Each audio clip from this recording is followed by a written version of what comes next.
कार्यालय ये हमारे लिए मंदिर की स्थान जितना पवित्र स्थान है। നമുക്കറിയാം മറ്റ് രാഷ്ട്രീയ പാർട്ടികളുടെ ഓഫീസുകൾ എന്ന് പറഞ്ഞാൽ അവർക്ക് പ്രവർത്തിക്കാനുള്ള ഒരു ഇടം മാത്രമാണ്.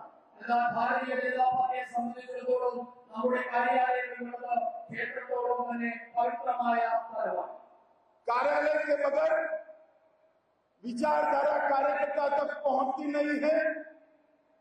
विचारधारा के बगैर के कार्यकर्ता भारतीय जनता पार्टी में कल्पना ही नहीं कर सकते हैं और कार्यकर्ता बगैर की भारतीय जनता पार्टी इसका कोई अस्तित्व ही नहीं। കാര്യാലയങ്ങളുടെ നമ്മുടെ ആദർശത്തിന്റെ ഇരിപ്പിടം കൂടിയാണ്. ഭാരതീയ ജനതാ പാർട്ടിയെ സംബന്ധിച്ചിടത്തോളം നമ്മുടെ പ്രവർത്തകന്മാരില്ലാതെ പാർട്ടിയില്ല. നമ്മുടെ പാർട്ടിയുടെ എല്ലാം ഇതിലുള്ള പ്രവർത്തകർ മാത്രമാണ്.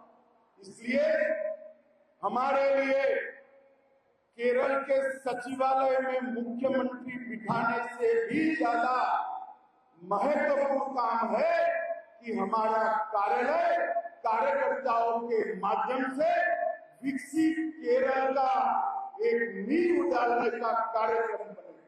അതുകൊണ്ട് നമ്മെ സംബന്ധിച്ചിടത്തോളം കേരളത്തിലെ നിയമസഭയിലേക്ക് ജനപ്രതിനിധികളെ അയക്കുന്നതോടൊപ്പം തന്നെ അതൊരു വലിയ കാര്യമാണ്. സംസ്ഥാന കാര്യാലയം കേന്ദ്രമാക്കിക്കൊണ്ട് വികസിത കേരളം സാധ്യമാക്കാനുള്ള പ്രവർത്തനങ്ങൾക്ക് ആസൂത്രണം ചെയ്യുക എന്നത്.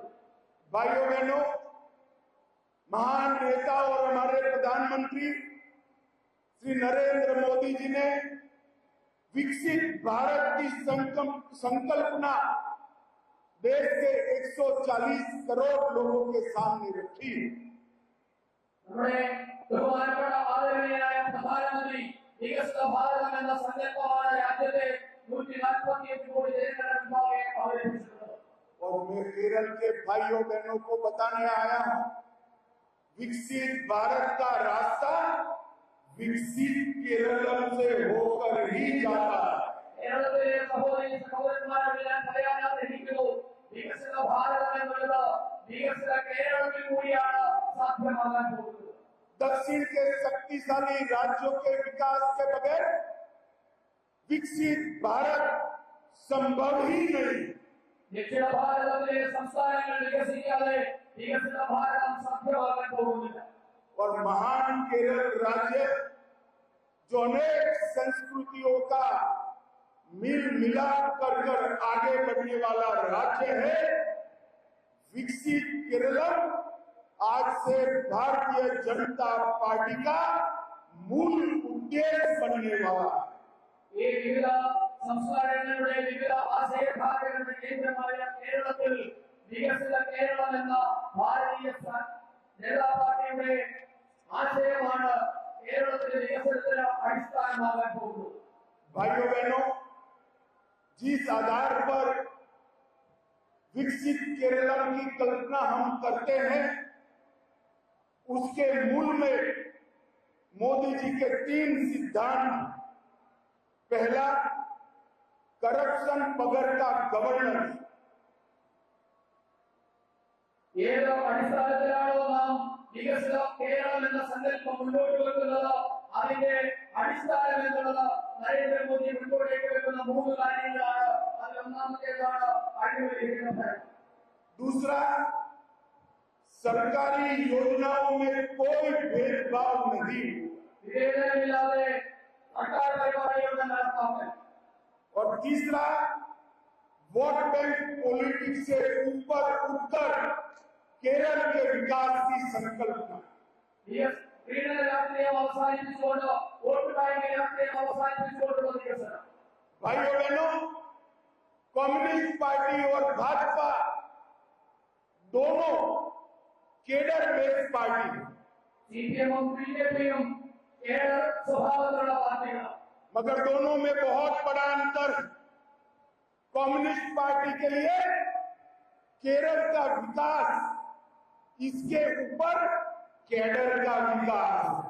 പക്ഷേ രണ്ടും തമ്മിലുള്ള അടിസ്ഥാന വ്യത്യാസം, ഭാരതീയ ജനതാ പാർട്ടിയുടെ ലക്ഷ്യം കേരളത്തിന്റെ വികസനമാണെങ്കിൽ സിപിഎമ്മിന്റെ ലക്ഷ്യം അവരുടെ അണികളുടെ വികസനം മാത്രമാണ്. और भारतीय जनता पार्टी के लिए केडर के विकास के ऊपर विकसित केरलम ഭാരതീയ ജനതാ പാർട്ടി ലക്ഷ്യമിട്ടുള്ളത് ബിജെപിക്കാരുടെ ലക്ഷ്യത്തിന് മുകളിലായി ഈ കേരളത്തിന്റെ മൊത്തത്തിലുള്ള വികസനമാണ്.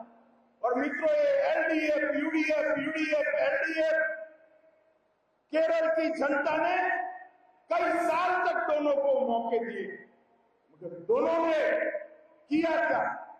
हिंसा, भ्रष्टाचार, वोट बैंकों की निर्मिति, एपीसमेंट और देश विरोधी तत्वों का केरल में पनाहगाह बनाने का काम किया.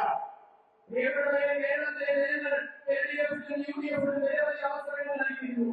പക്ഷേ അവരെന്താണ് തിരിച്ചു നൽകിയത്? അക്രമവും അഴിമതിയും പീഡനവും വോട്ട് ബാങ്ക് രാഷ്ട്രീയവും എന്നതിനും അപ്പുറത്തേക്ക് ഈ കേരളത്തെ ദേശവിരുദ്ധ നരേറ്റീവുകളുടെ ദേശവിരുദ്ധന്മാരുടെ താവളമാക്കി കൂടി അവർ മാറ്റിയിരുന്നു. मित्रों, जब पीएफआई की गतिविधि इतनी बढ़ी, मोदी जी ने पीएफआई पर प्रतिबंध डाला.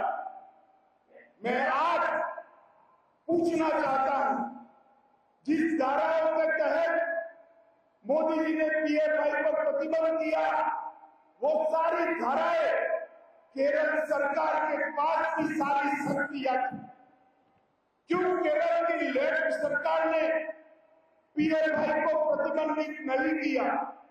और पीएफआई बढ़ता भारत के अन्य हिस्सों में जब गया, तब मोदी जी ने पीएफआई को बैन कर सारे राष्ट्र विरोधी लोगों को जेल की सलाखों के पीछे डाल दिया.